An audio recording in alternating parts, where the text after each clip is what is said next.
couple of minutes late. A lot going on today. Coronavirus. Also have that little thing called the state budget that we have to get done.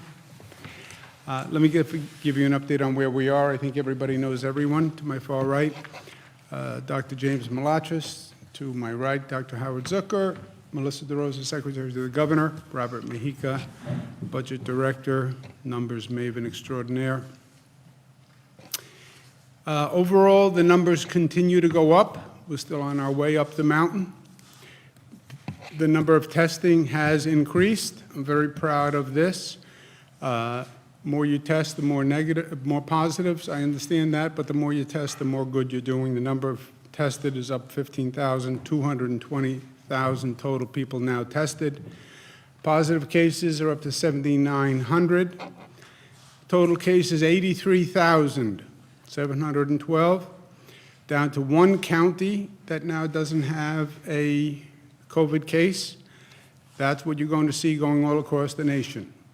Well, we're a rural area. We're not going to get it. Oh, really? Go visit upstate New York if you want to talk about rural areas. We have rural areas, and just the way it's gone through rural New York, it will go through rural America. Total numbers, 83,000 tested positive, 12,000 people currently hospitalized. That's up 1,200 people, 3,000 people in ICU, 6,000 patients discharged. That's up 1,167. People go into the hospital, they get better, they leave the hospital. Most impacted states, New York is at 83,000. New Jersey is at 18,000. That's Governor Phil Murphy, who's been a great partner to me, a great partner to the people of this state. Governor Ned Lamont, also in Connecticut, has been a great partner. We've done a lot of great work as a region, which is very unusual. You know, those lines between states often become walls, not with Governor Murphy and not with Governor Lamont. We're working together, and we're going to work cooperatively with New Jersey because they have a real problem. California's ticking up. Michigan's ticking up. Florida is even ticking up. Massachusetts, but no one is anywhere near where we are, right? 83,000 compared to 18. Number of deaths, 1,900, up from 1,550. That number will continue to go up. That is people who have been on ventilators for a period of time. If you go on a ventilator, there's roughly only a 20% chance that you will come off the ventilator. The longer you're on the ventilator, the lower the chance you come off. We're still looking for a curve. We're still looking to see where we hit the plateau. Total number of new hospitalized. Again, you see the number goes up and down, but the overall trajectory of the number is up. Change in ICU admissions, bounce here, bounce there, but the overall number is still up. Change in intubations, same thing. The line is basically a line that is going up. Change in number of discharged, line is going up. Why? More people going in, more people treated, more people coming out. Everyone asks the same questions, and they're all good questions. When is this going to be over? What happens? How does it end? And people want answers. I understand people want answers. I want answers. But the answer is nobody knows for sure. Anyone who goes on cable TV and says, or network TV and says, this is what is going to happen, it's not true. Nobody knows what's going to happen. And I understand the need for closure, the need for control. We're at a place we've never been before. We're out of control. I need to know, I need to know. Nobody can tell you. What you do know are facts. And, you know, facts are funny things. What you're now getting are subjective facts. People who are optimists want to interpret it one way. People who are pessimists want to interpret the other way. People who bring their own subjective agenda tend to interpret the numbers a different way. For me, facts are facts. And the facts that we offer the people of this state and the people of this country, they're not pessimistic facts or optimistic facts. They're not interpreted facts. They are just the best information we have as of this time. And I think that is empowering and in some ways relaxing. As I've mentioned to you who've worked with me, I say to my team all the time, I'm interested in your opinion, but I'm interested in your opinion second. I'm interested in the facts first. And give me the facts unjaded by your opinion. Because once a person has an opinion or once a person wants a certain outcome and they look at the facts through that filter, then you can interpret facts differently. Just give me the straight facts. Sergeant Joe Friday, just the facts, ma'am, just the facts. No opinion. There's something empowering to that. We look for the facts to projection models. That's how we gauge what we do. We follow the projection model. Every day you get additional data, they run that data into the model, and they refine the model. And basically, we then have a composite model, because you have many different people out there with many different models. We use McKinsey, which is a consultant to the state, for this purpose, to basically look at all the models and come up with a composite model. And if people wonder, well, where do you get these numbers, Governor? How do you decide what you're going to do? We have a model, we have a projection, and that's what we follow. The current model, and the model, by the way, even more maddening, the model changes the more data that comes in, because they started with assumptions and presumptions. And then the more data that comes in either affirms or discounts their presumptions that they started with. So they refine the model over time, and the model changes, and the numbers change. But what we're looking at now is the apex, top of the curve, roughly at the end of April, which means another month of this. The apex, the recent number is you could need 110,000 COVID beds. What does that mean? Beds for COVID people, as opposed to other people who are in the hospitals for other reasons. 37,000 ventilators. That is our current model. That model is based on minimum or minimal impact from social distancing. Meaning what? One of the great variables is how effective is the social distancing? Are people doing it? Are they complying with it? And to what extent and how effective is it? Nobody knows that answer. So they do different projections depending on how well social distancing works, how well people comply with it, and then how effective it is. Minimal social distancing impact is where we get the 110,000, 37,000 ventilators. High compliance with social distancing, you still have 75,000 COVID beds as opposed to 110, you're 25,000 ventilators, okay? So when I keep pushing for high compliance on social distancing, it's because high compliance on social distancing will reduce the number. This is what they began talking about, flatten the curve, flatten the curve, flatten the curve with social distancing. This says, this is the difference between high compliance with social distancing and less compliance. If you have high compliance, you're down to 75,000 COVID beds, 25,000 ventilators. Less, it goes up to 110 and 37. Interestingly, both are looking at the same point of apex. It's just a lower apex. Both models say you apex at the end of April. just a lower need at that apex. And that is what we want, because this all comes down to, at the apex, can your hospital system manage the volume of people coming into the hospital system? That's all this is about at the final analysis. Now, there are also different models out there based on different presumptions.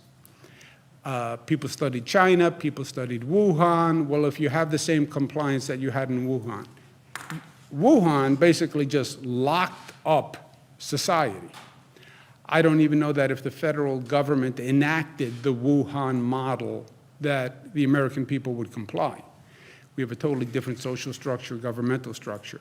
So you have different models that project higher or lower. What we're doing with McKinsey is studying all of them and coming up with a moderate model that is a basis for us to make planning decisions, because I have to make decisions. And I want to make the decisions off the numbers, so that's what we're doing. It's not to say that there aren't other people with other opinions. There are many people with many opinions. And some have the apex happening sooner, some have the apex happening later. You can find people who believe the apex will come in 7 days. You can have people who say the apex won't come for 6 weeks. You have that kind of range.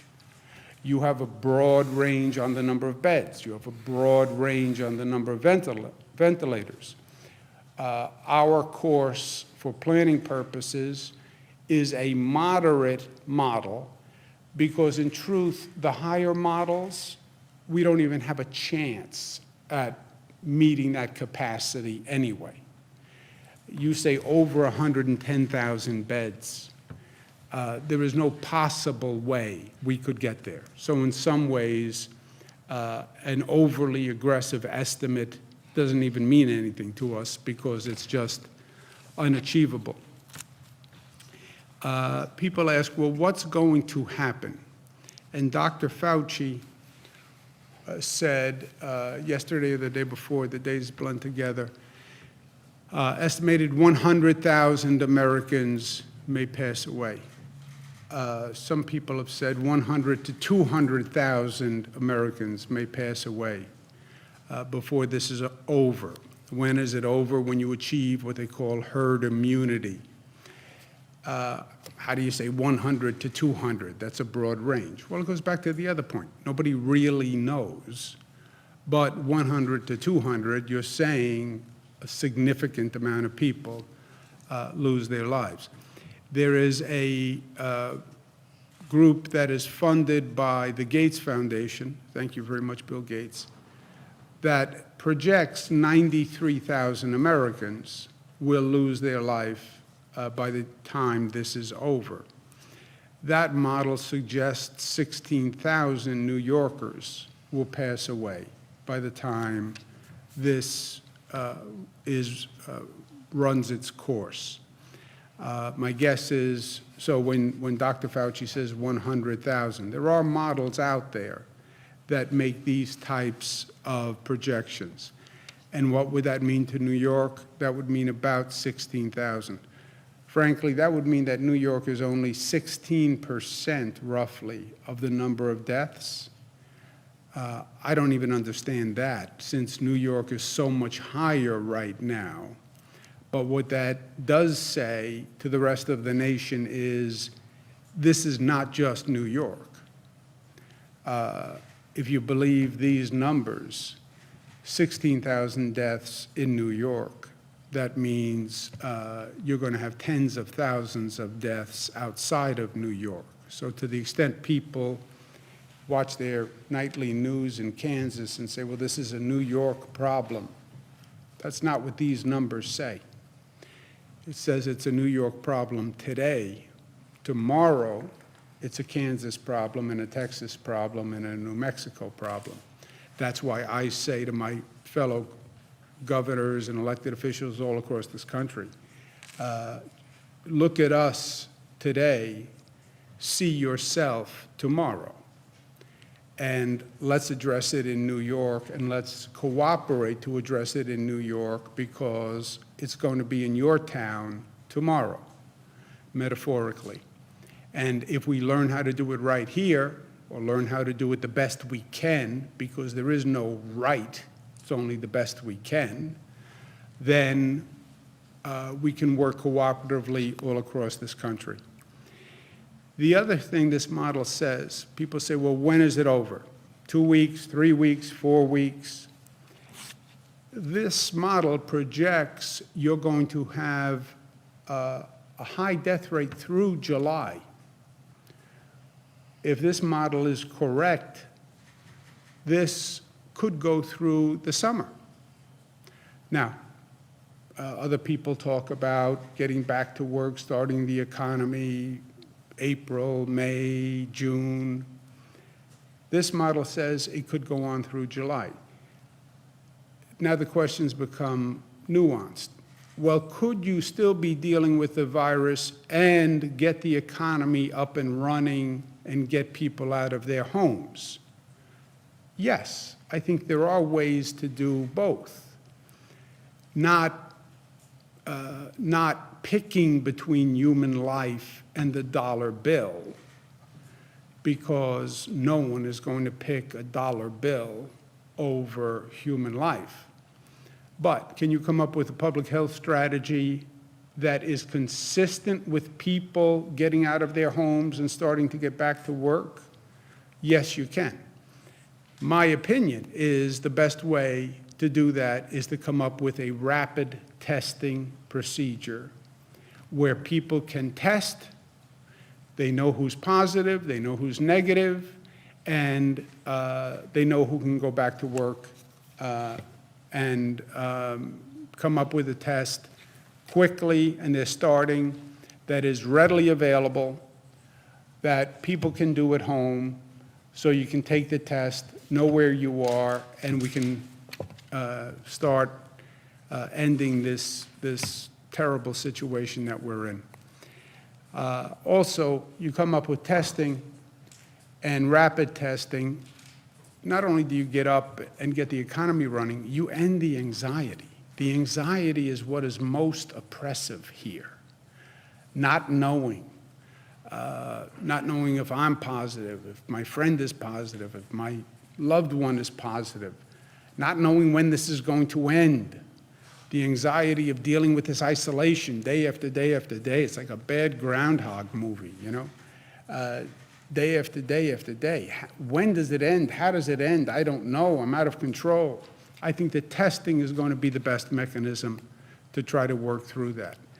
On the good news front, we have new testing available in New York. Regeneron, which is a great New York company, has created 500,000 testing kits at no charge. Thank you, Regeneron. And they are distributing them across the state. Corning, another great company, has donated 100,000 tubes and $500,000 at reduced cost, so we can do more tests. New York is very aggressive on testing.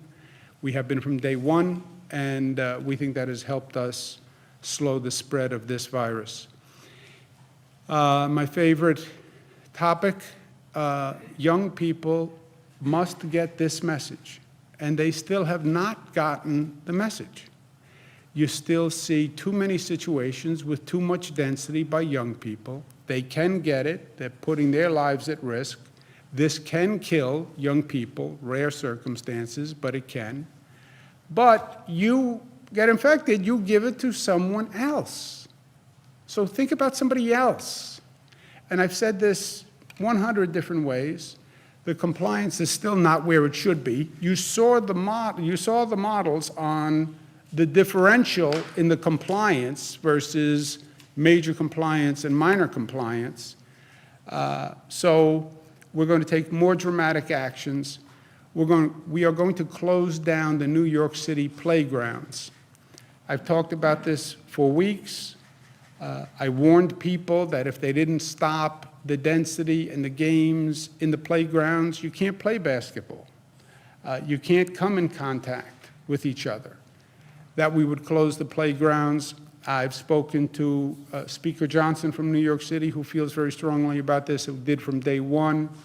We agreed initially with the mayor that we would try compliance, and the mayor was going to try to use the NYPD to enforce compliance, social distancing in playgrounds. It is still a problem. We're working with the speaker, we're working with the mayor, but we're going to close down the city playgrounds and leave the open spaces available. So use the open space in a park, walk around, get some sun, great.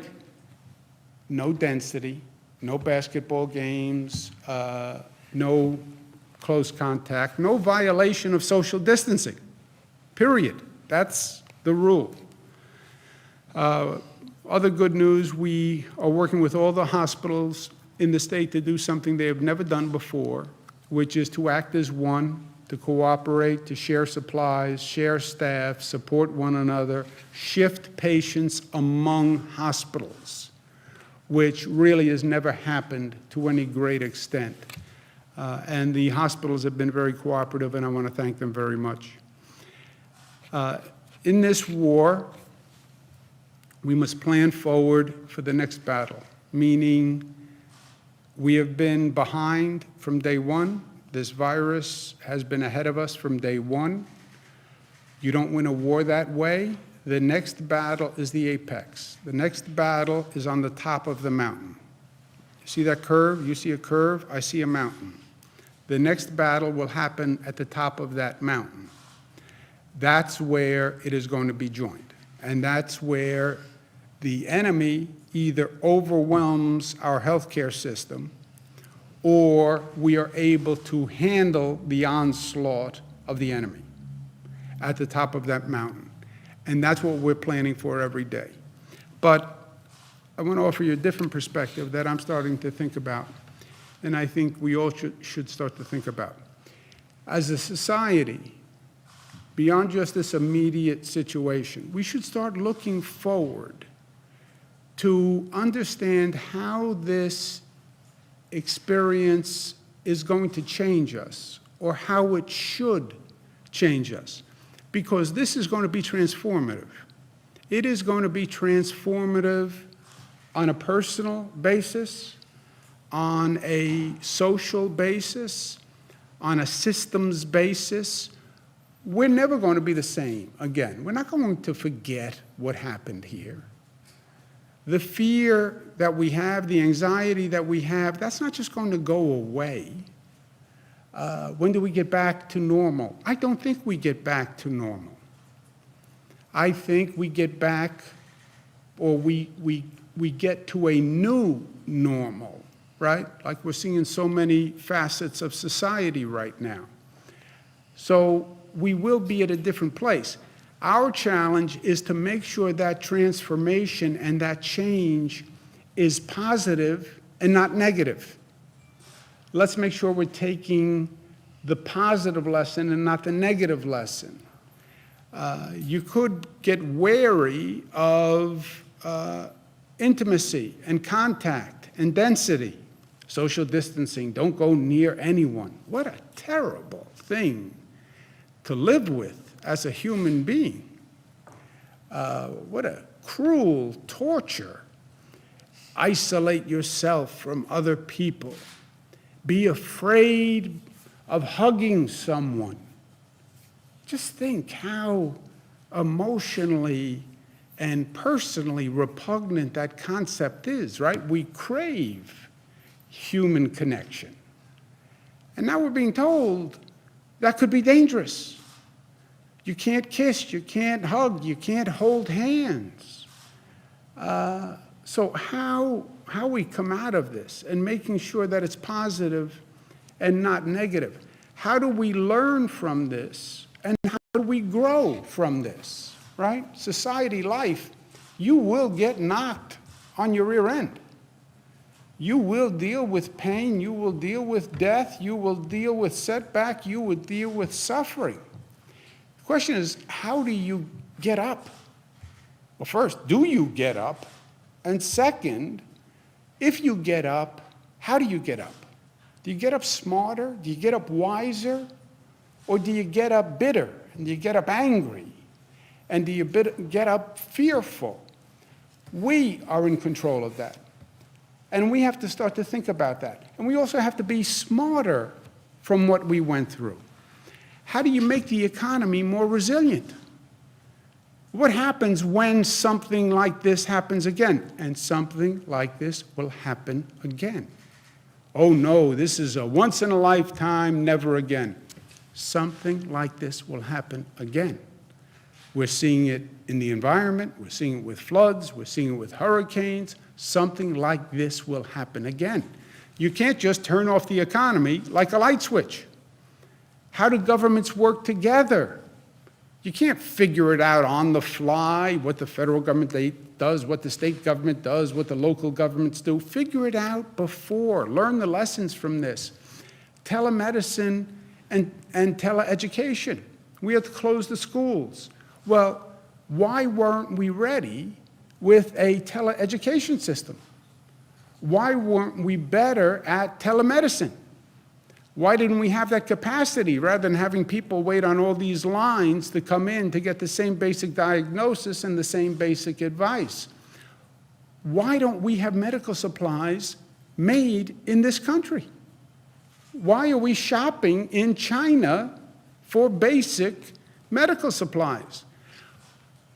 Why don't we gear our medical research to these types of threats and challenges which we know are on the horizon? We know these viruses are changing. We know that they mutate. Why don't we get ahead of it? You still have to run society. Let's talk about first responder capacity. We now have first responders who are getting sick, and the workforce is dropping. Well, that was inevitable, right? That was going to happen. What's the backup to that situation? And let's talk about societal stability and engagement at times of crisis. You can't just tell everyone, go home and lock your doors and sit on your couch and order takeout for the foreseeable future. That's not who we are. It's not even a mental health issue. It's just a personal health issue. It's how we relate to one another. We're not built to be isolated for long periods of time and not have human contact. So how do we deal with that? And these are the types of questions that we have to start to think through. But not today. That is the next challenge, I believe. And that is what we're going to have to think about soon. But for now, one crisis at a time, as they say. And we have plenty to handle with the current crisis, preparing for the battle on the Mount, which is what we are doing every day. And that's what we are doing. And not only are we doing it, but we have to succeed at it, you know? Government process is very good at saying, well, we're trying, we're working on this, we're doing our best, we're doing our best. Winston Churchill, it is no use saying we are doing our best. You have got to succeed in doing what is necessary. Tad harsh goes with that expression, which I think you could say tad harsh, handsome, but a tad harsh, but it's true. And that's what I say to my team every day. This is beyond best efforts. This is beyond I'm working very hard. We have to get this done. We have to succeed. We have to find a way. We have to make it happen because too much is at stake. Last point on a personal note, my brother Christopher, as I told you yesterday, tested positive for the coronavirus. He's at home. He's doing fine enough. He has a fever. He has chills, symptoms of basically a very bad flu. But I think this is illustrative in a number of ways. First of all, anyone can get this disease. Relatively young people, strong people, people who take a lot of vitamin pills, people who go to the gym a lot. Anyone can get this disease. There is no superhero who is immune from this disease. That goes for a New Yorker, as well as a Texan, as well as a Californian. Anyone can get it. No one can be protected from it. I couldn't protect my own brother. With all he knows and as smart as he is, he couldn't protect himself. So anyone can get it, and everyone has to be protected. I understand the data. I understand 80% self-resolve, 20% go in the hospitals. Christopher is not in the category that is problematic. By all the data, he should have it. He'll have it for a period of time, and he will then resolve. If he has bad symptoms, he'll go into the hospital, he'll be treated, and he'll be released. That's what all the numbers say. Even though that's what all the numbers say, when he told me he had the coronavirus, it scared me. It frightened me. Why? Because we still don't know. We still don't know. And even if there's just a 1%, 2% chance, it's frightening. It is frightening. It frightened me. And I deal with all sorts of stuff. And I've seen all sorts of things. And it frightened me. Why? Because we're talking about my brother. We're talking about my little brother. This is my best friend. Talk to him several times a day. Basically, spend my whole life with him. And it is frightening on a fundamental level. And it's frightening because there's nothing I can do, and I'm out of control, and there's nobody who can tell me, and Dr. Zucker can't tell me anything, and Tony Fauci can't tell me anything because nobody really knows. And this situation is the same situation for everyone, for everyone. So yes, I'm frightened for my brother. I'm worried about my brother, as everyone is worried about everyone in their family and everybody they love. I take solace in the numbers and the facts, because you can't divorce yourself from the facts, otherwise you go to a place of irrationality. But we're emotional beings, and as an emotional being, it is frightening, and it is unknown, and it is threatening, and it is scary, and people are dying. He's going to be okay, I believe that. He's in his basement. I sent him over a book that could be helpful, Beginner's Guide to Striped Bass Fishing. I hope he picks up some tips from that. But I also want to say to him, because I want him to know, he found out yesterday morning that he had coronavirus. He did his show last night. He did a show last night from his basement. What a gutsy, courageous thing to do. And we talked about it. And in some ways, this can be very instructive, I think, to many people. Because everybody wants to know, well, what happens if you get coronavirus? All right, he did. And he does this show every night. Maybe some nights he won't be able to do it, but he does this show every night. So what's the positive? Show the country what it means to have coronavirus. And that information, that experience, can be helpful to people. And that's why he did the show last night. Okay, I have coronavirus, but you know what? Here I am, I'm doing my show. I didn't fall over, I didn't collapse, It's not a death sentence. Here I am, I'm doing my show. Kudos to him. My pop would be proud. I love you, little brother. And even though this isn't a flattering picture, I did not pick this picture with your mouth open, but it is suitable in some ways.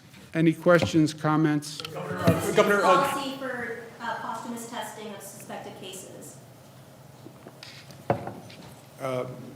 If you could repeat that, please, because I missed it. Also, let's do any questions on coronavirus. If you want to do questions on budget or anything else, let's do them at the end. But I'm sorry, I didn't hear your question. What's the state's policy or procedure for posthumous testing of suspected coronavirus cases? What's the state's policy for posthumous coronavirus testing? I have no idea. Do you know? This is based on a clinical picture, right? So if someone died as a result of respiratory illnesses, the person would be tested to be sure and try to figure out what happened to them, because there are contacts that that person has been exposed to. So the death toll includes people that tested positive for coronavirus, or also people who have coronavirus-like symptoms? So when we hear, we know those who have died, and if they're tested at the time of an autopsy, those are included in the deaths.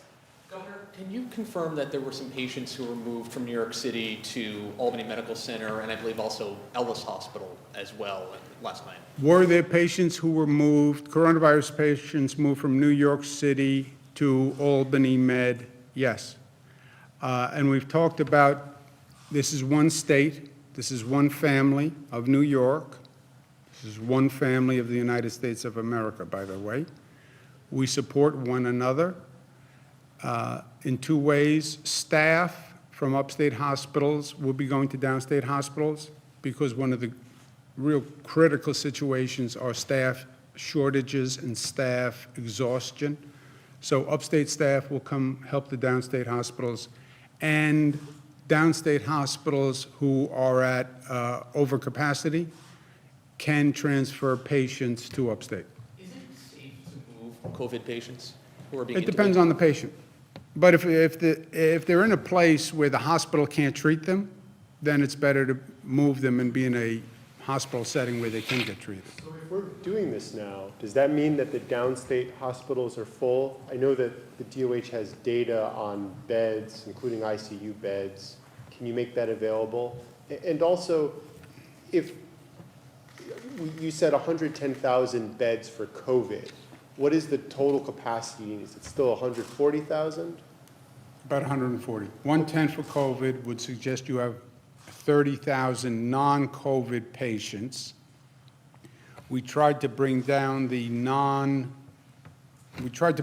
patient count by mandating no elective surgery that was non-critical.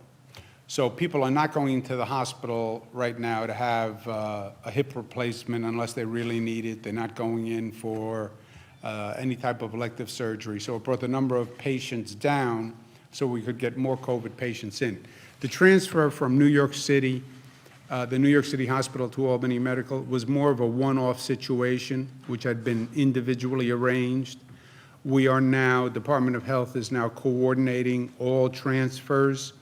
And you're right, the first step is transfers within the system. So downstate New York, you have the health and H&H system, transfer among the 11 H&H hospitals to balance load, balance capacity, and transfer among the private hospitals to balance load, then transfer among those two systems, and then worst-case scenario, transfer upstate. So how much capacity is left between H&H and the private hospitals? And I guess Long Island and Westchester, too.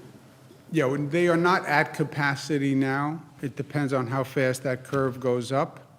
We monitor it on a daily basis, and that's the $64,000 question, Jimmy, is when you get to the apex, you will be over capacity. Any of those models, by the way, say you are over capacity. You're over 100% by any model at the apex. Who determines, Governor, and what is the criteria for moving patients from New York City into upstate hospitals? Do they have local connections, or is that just a medical It's decision? going to be, the transfer that happened was basically a one-off because they were hospitals that had a pre-existing agreement.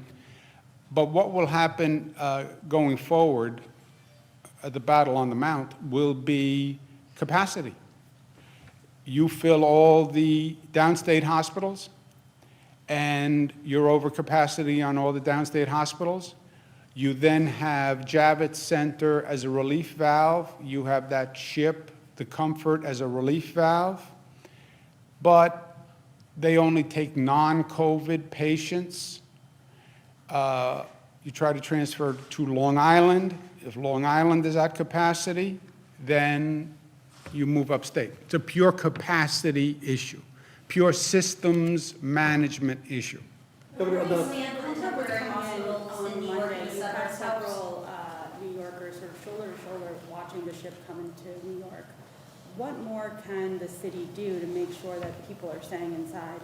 Is closing playgrounds enough at this point when you have people, sort of marveling at this ship, standing in close proximity to each other, and NYPD not necessarily doing anything about it right away? Yeah, look, we had this conversation with the city. It's part of the closing the playgrounds. The NYPD has to get more aggressive, period. Period. Well, it's not a law enforcement issue. It is.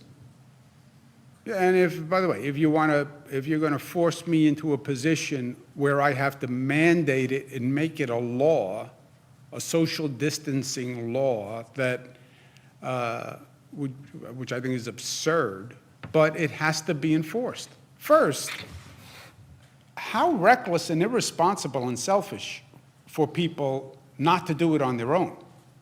I mean, what else do you have to know? What else do you have to hear? Who else has to die for you to understand you have a responsibility in this, right? I mean, it's just really so incredible, especially New Yorkers who live in a dense environment and know how interdependent they are on one another, right? And this is a situation where one person sneezes and I get infected.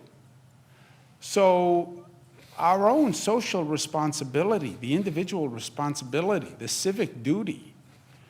But beyond that, yeah, we are going to need law enforcement to get more aggressive. Governor, a significant Zach? percentage of the NYPD and the FDNY is now calling out sick. Are there any plans to shore up the workforces of first responders? So look, we will do whatever we have to do. If NYPD people are getting sick, they will get sick. FDNY people, firefighters will get sick, they will get sick. The backfill will come from state police, and we're working on that. State police already have total jurisdiction within New York City.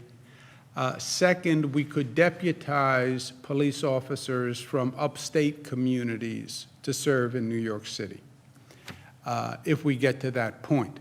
Now, the NYPD is so large, I don't know that we get to that point, but if we believe we don't have the minimum personnel to police New York City, we could then go to the state police. Worst comes to worst, we could deputize other officers. Same thing presumably happen with Same FDNY? thing with firefighters.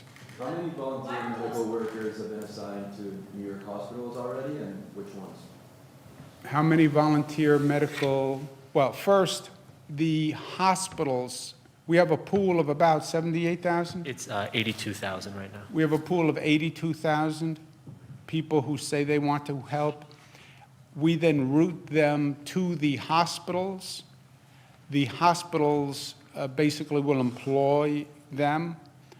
So they have to fit the needs of the hospital, and the hospital has to vet them because they're going to be in that hospital and performing services. So it's really now, at this point, as quickly as those hospitals can make those decisions is as quickly as people are being hired. We don't have a census yet. I don't know if we have anything anecdotal. We've made the population available to the hospitals. And they know the regions, the geographic locations, they know the specialties. But they want to be careful that they're actually picking a person who's qualified to perform the duties. Do we know? Well, let me just, do you have a number at all? There are 3 hospitals that have already contacted the portal. They're looking at about 1,500 personnel, and hopefully those connections, by talking to the hospitals, will be at least hired by Thursday. When they're in the hospitals, unknown. That has to be worked out between the hospital and the healthcare employee themselves. We're going to let them work that through, and then we'll put some of that out after they work out some of those arrangements for their own privacy. And have any upstate staff yet come down to New York City? You said that would be sort of a first line to have already employed hospital staff upstate come down. Anecdotally, yes, they have. We don't have numbers yet on exactly how many. And why not close playgrounds statewide? Why only in New York City? We don't have the same density issue in the playgrounds upstate that we've had downstate. If we do, I would. When are more temporary hospitals in New York and the suburbs coming online? When we need them. The temporary hospitals are the ultimate overflow valve and are not without difficulties in and of themselves, right? They are really the last of the last resort. You still need staff, you still need equipment. They are really available if you max out your bed capacity. My fear is on the hospital capacity, there are 3 components. Beds, which literally mean beds, staff, and equipment. You will run out of staff before you will run out of beds. And you may run out of equipment before you run out of staff.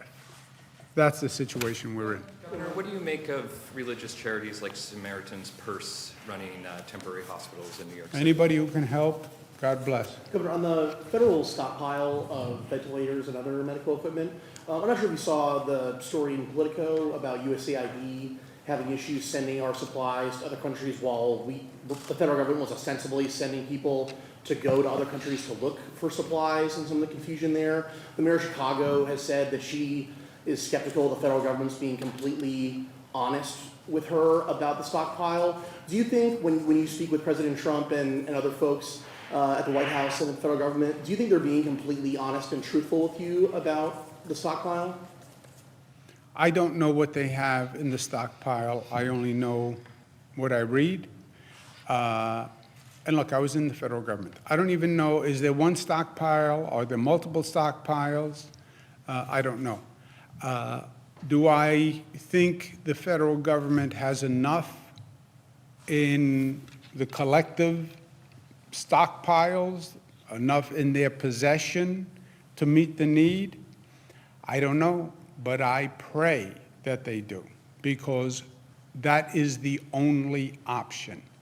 I cannot buy a ventilator for $1 million. Well, maybe for $1 million I could buy a ventilator, but you cannot buy ventilators. Remarkably, in a real cruel twist of fate, China is the main manufacturer for all these things. It all comes back to China. Where do we get the masks? China. Where do we get the gowns? China. Where do we get the gloves? China. Where do we get the ventilators? China. I mean, I don't know how we got into this position. And then China is selling to the world, literally. So a state, and every governor will tell you this, they're trying to buy, I'm trying to buy, I'm calling everyone I know, but it all comes back to China. And then you have the federal government that is also buying. So really, the only hope for a state at this point is the federal government's capacity to deliver. That's why the Defense Production Act came up weeks ago, right? The Defense Production Act gives the President of the United States power to say to a company, you make this. The whole discussion was about ventilators. Look, you have a shortfall on gowns. American companies can make gowns. They're not like wedding gowns. They're like paper gowns. Make the gowns, make the gloves, make the masks. You know, why are we running out of these basic supplies?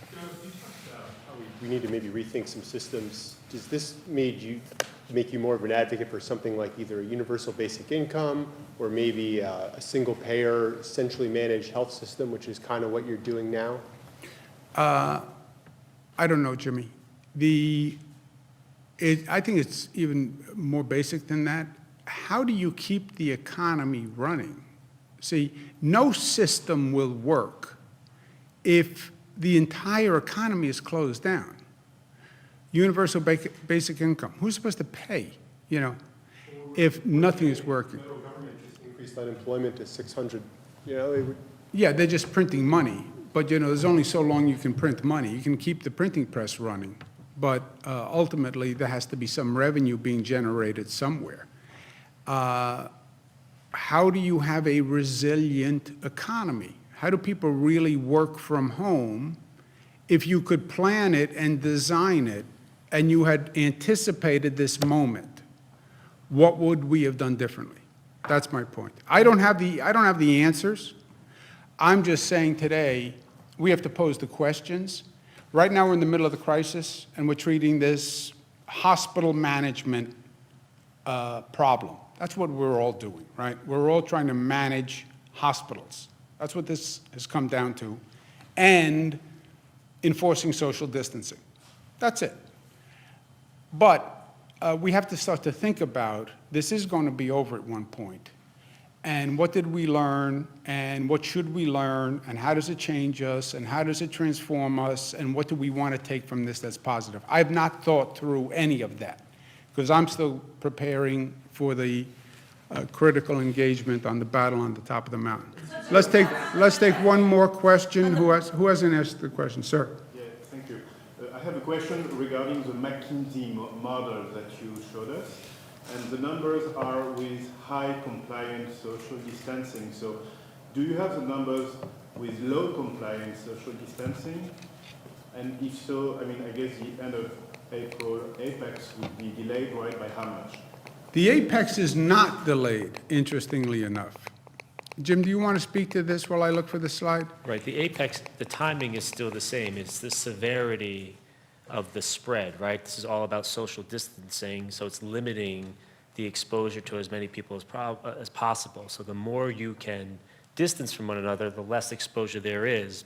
And that's what they've modeled. So factoring in things that states and others are doing to socially distance, we could project that lower level if people comply with those orders and rules. It can come down considerably. And as the governor said with McKinsey, we're working with many different organizations. Imperial College has a model, Cornell University, we're working with the folks from the University of Washington. And it is sort of coalescing around this concept that if you can socially distance, the number does come down dramatically into the range that the McKinsey model has showed today, but it changes from day to day based on the actual information coming in. If you don't do anything to mitigate this, the spread, of course, becomes more intense. It's quick, it's rapid, so the apex remains the same. The intensity of the spread is just greater, so there's more of a healthcare need at the same time. Governor, what's your response to President Trump's comment last night that states should be asking the federal government for ventilators instead of bidding? The states, I'm asking them for ventilators. See this slide? It says we need 37,000 ventilators. I have asked the federal government numerous times for ventilators. They have sent the state a total of 4,000 ventilators. Right? Yeah, let's do the budget. Let me make just, if I can. We have closed state playgrounds on your question before, somebody's question. We closed state playgrounds already. So now we're going to close the city playgrounds. Also on the budget, as a general comment, I'm very proud of how many budgets we've done. This will be over a decade of budgets. They've been on time. They've been balanced. That hasn't happened in like 60 years in this state. It never got budgets done on time. This is a particularly difficult budget because there is no money and there's much fear and there's much stress. We had to do the budget while dealing with this coronavirus situation. So I just want to applaud my team. Normally, doing a budget is the #1 function for the state staff, right? For the entire year, that's it. You do the budget, and everybody works on the budget. Here, we had to do the budget and work on the coronavirus crisis, and they did both. And I just want to thank them from the bottom of my heart. I don't know how. It's almost inconceivable. And Melissa and Rob and Beth and the whole team. And the same is true on the legislative side. I'll tell you the God's honest truth. This is a tough, tough budget. And I want to thank Speaker Carl Heastie and his staff and Senate Leader Andrea Stewart-Cousins and Chantel. They have really done a magnificent, magnificent job. We have a conceptual agreement with the leaders on the budget. They are going to go to their members today and talk to them about the agreement. And if the leaders are successful in their conferences, then we will pass the budget. There's a $250 million distressed hospitals fund within that counties would have to kick in about 30% for hospitals in their borders. Is that, how is that going to work? Why put that on counties? And Yeah, how does let's it work not, for I don't want to get into. hospitals that serve Yeah. regions, you know? I don't want to get into specifics in the budget because we have an agreement with the leaders. The leaders are briefing their individual senators and assembly members. I'd rather let the leaders go through the budget with their assembly members and senators first before they hear about it from me in a press conference. So I don't want to make any specific comments on the budget. Just kind of globally, my understanding is that you're not doing any big broad-based tax increase. And also, I've heard that the overall state operating spending may go down. Is that true? Are we actually reducing spending? Can you talk about the Rob? decision to do that rather than maybe raise taxes and raise spending? Right, so the governor submitted a budget that was at about $105 billion for state operations. We, in the absence of $10 billion in revenues that we've projected, so it's either going to be tax revenues or federal funds, you'd have to take it down the budget to $95 billion. What we have said is that over time, we're going to look and see if revenues come in, then we will put those revenues into the respective spending areas as proposed by the governor. If they do not, then we will have to make those reductions, and you would reduce the budget overall. It would go down. In the absence of the $10 billion, the budget would go down by about 6.7%. And then what about borrowing? Are we doing short-term borrowing for cash flow? Is there any long-term borrowing that you're anticipating to sort of, bond something out for many years to cover a bad year of operations? We have no choice but to issue short-term borrowing to bridge the gap from the tax filing date change, right? So when we moved the tax date, when the federal government moved the tax date from April 15th to July 15th, that results in virtually no revenue coming in during that period. We still have expenditures during that period. So for that period of time, we have tools to we have some reserves and then temporary borrowing to bridge that gap. Let me say this. I really don't want to get ahead of the leaders presenting to their conferences. But I'll tell you, I think it's remarkable to get the budget done in this situation with everything that's going on. Also, this budget is a robust budget. This budget, when we did the State of the State, we had a lot of policy ideas, a lot of reforms for this state that would help many, many New Yorkers and make this state, once again, the progressive leader on the environment, on social justice, economic justice, racial justice. And all of those items are still in this budget. So it's not that we said, well, because we're busy, we're going to scale back. And I applaud the Assembly and the Senate. With everything going on, we did not scale back our efforts or our ambitions to advance this state to greater heights. And you look at this budget, you would never know that anything else was going on. It will be as productive a legislative session as we have had. The numbers in the budget are going to be a little different with this caveat, but the budget is basically going to say on the numbers, look, we can't spend what we don't have. If money comes in during the course of the year, we'll spend it. If we actually lose money, we have to adjust it. And that's life, and that's every family's situation, and we'll deal with it together. That's it, I have to go to work. Thank you very much. Thank you. There are 120,000 state workers who haven't been paid today, some frontline workers. If the budget passes today, will they get paid? The controller, yes, the controller could have paid them yesterday. We've gone through this situation before. He chose not to. He must pay them the moment it passes. Is there bail reform in the budget? You have to wait and see the budget.